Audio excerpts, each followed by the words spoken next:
Hello there, friends. Today we're going to be solving a problem from Linear Algebra Done Right by Sheldon Axler. Problem will be problem 4 from exercise set 1b. And the problem goes as follows.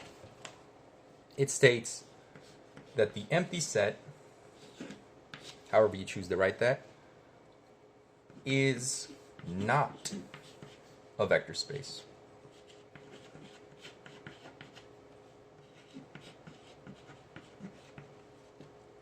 And even more so, the set fails to satisfy only one of the requirements listed to be a vector space. Which one? Now, if you have the book, you can always just refer back to the problems there. But I'll go through each of them, saving the one that fails for last. So, does it fail commutativity? This just states that u plus v is equal to v plus u for all u comma v elements of the vector space. And it doesn't fail commutativity. The reason being, it's saying that any element within the vector space has to have these properties. Well, the empty set has no values in it, so it can't possibly fail this. So it satisfies the commutative probability only because it can't fail it at all. Next, we have associativity,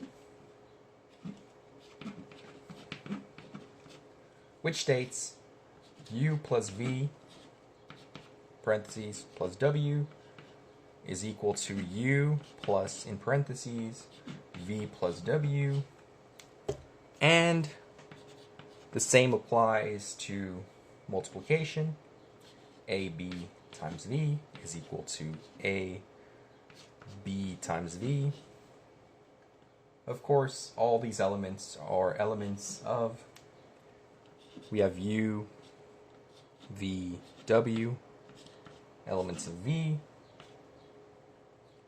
and A and B are elements of the field.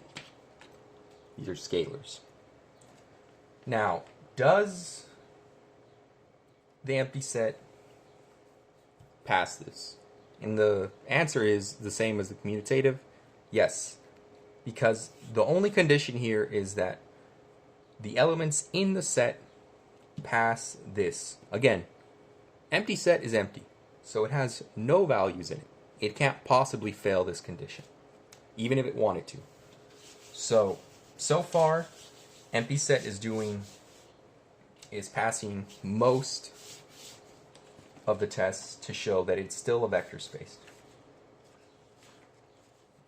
Let's move on to the next value. We'll do additive inverse.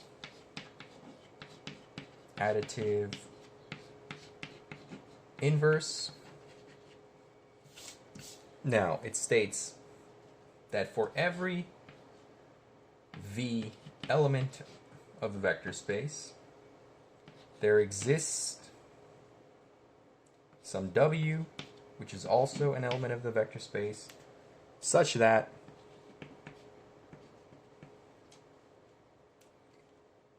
v plus w is equal to 0.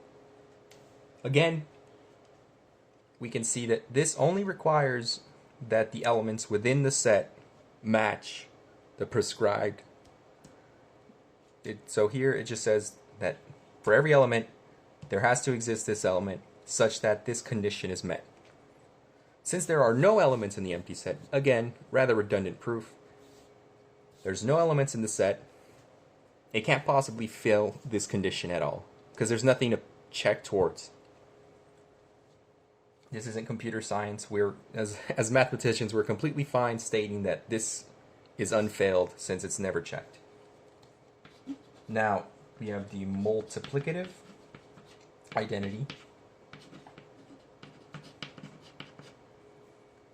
This just states 1v is equal to v for all v elements of the vector space. Same as before, just has to be for all v's, no elements, can't possibly fail.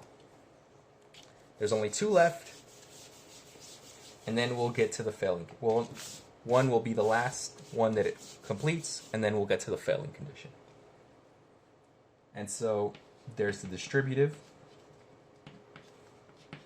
properties, where we have A, U plus V, V is equal to AU plus AV, and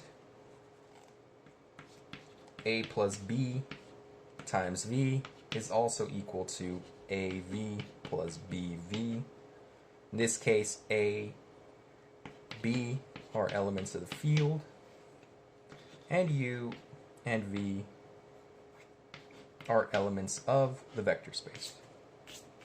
Again, we see here that it can't fail this condition because there's no values in which this is not true for the empty space, because there are no values. So rather than bore you with that, we'll get to the condition that fails.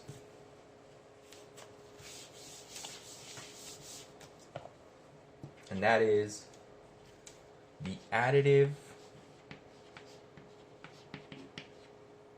identity.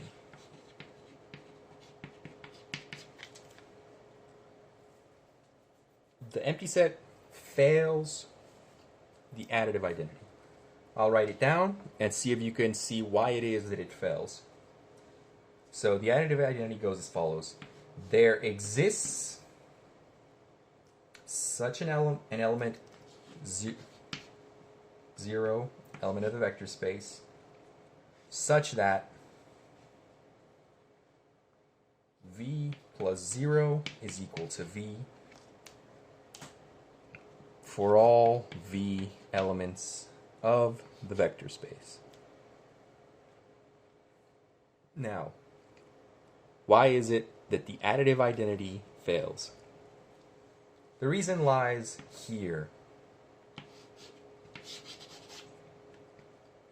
This statement claims that there exists some vector 0, that's an element of V. We've reached a problem. There's a contradiction here. This says that there exists a value. So this value has to exist. We don't know what it is. We have no idea. We could probably solve for it. But this value has to exist. But this is an issue with the empty set. The empty set has nothing in it. It is empty by definition. So it automatically fails the additive identity because you have to have this value for the additive identity to work. But the empty set is empty. So I hope this helped. The explanation of why it works for the others, but not for this one. If you need something clarified, or you have any questions, feel free to leave it in the comments section. If there's any other problems you'd like me to solve, say from a textbook, something assigned to you in a classroom, or just something you're curious about, etc., please feel free to let me know in the comments section. Thank you for watching, and I hope you have a nice day.